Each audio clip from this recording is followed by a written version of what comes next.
From Keene in the Shire, the Liberty Media capital of the world, this is Daryl W. Perry, host of FPP Radio News for Wednesday, April 13th, 2016. Silver is trading at $16.14 per ounce. Gold is valued at $1,246 per ounce. And according to BitcoinAverage.com, the average price of Bitcoin is $427. Antiwar.com reports Israel's Supreme Court has shot down a Freedom of Information request by attorneys related to the nation's export of arms to Rwanda during the 1990 to 1995 period, accepting the Defense Ministry's argument that national security depended on keeping the matter secret. The attorneys seeking the information noted that the cells, in at least part of this period, would have violated international law and a UN Security Council weapons embargo imposed in the midst of the genocide in Rwanda. During the spring of 1994, between 500,000 to 1 million Tutsi civilians in Rwanda were massacred by the government and its supporters, nominally to prevent the implementation of a power-sharing deal negotiated by the international community. Israel exported rifles and ammunition to Rwanda, which was used by the regime in its genocide, but the extent of it has remained uncertain, and no one involved has ever been held to account. The court's ruling will likely keep it that way.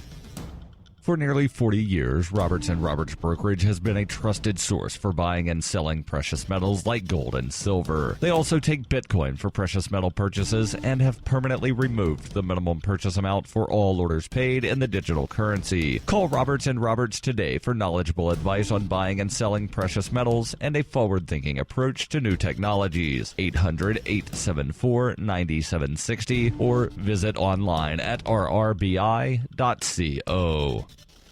UPI reports an extremely popular porn website has banned all North Carolina customers in protest of the state's controversial transgender restroom bill known as House Bill 2. The site xhamster.com announced Monday it would black out any customer with a North Carolina IP address. Customers in the state who try to enter the site are greeted by a message that says, "Stop your homophobic insanity." Xhamster.com spokesman Mike Kulik said in a statement, "We are appalled by the recent events that have transpired in North Carolina.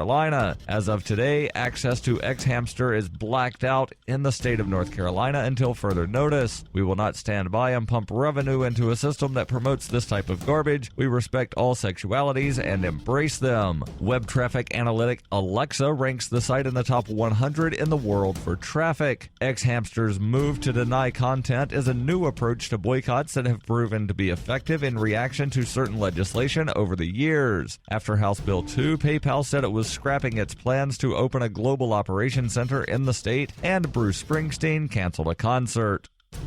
If you're fed up with the government running every aspect of your life, but you're not listening to the Lava Flow podcast yet, what's wrong with you? Go right now to thelavaflow.com/listen. The Lava Flow podcast, channeling the flow of information to the libertarian, anarcho-capitalist, voluntarist, and agorist community. Subscribe today using any podcatcher at thelavaflow.com/listen, or just go back to sucking up to the government. The Lava Flow podcast, striking the root every episode.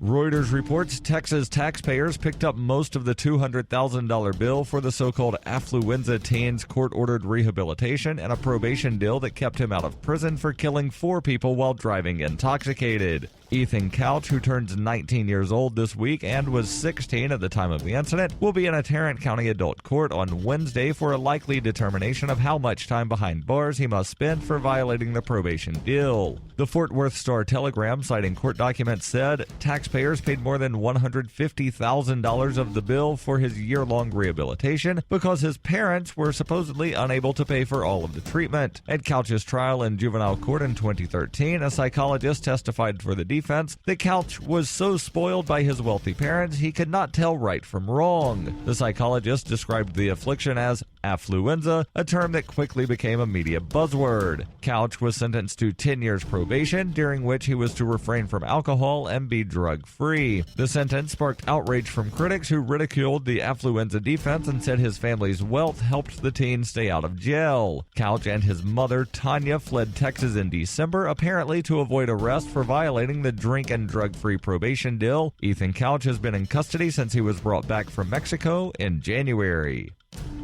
This has been FPP Radio News, online at fppradio.com.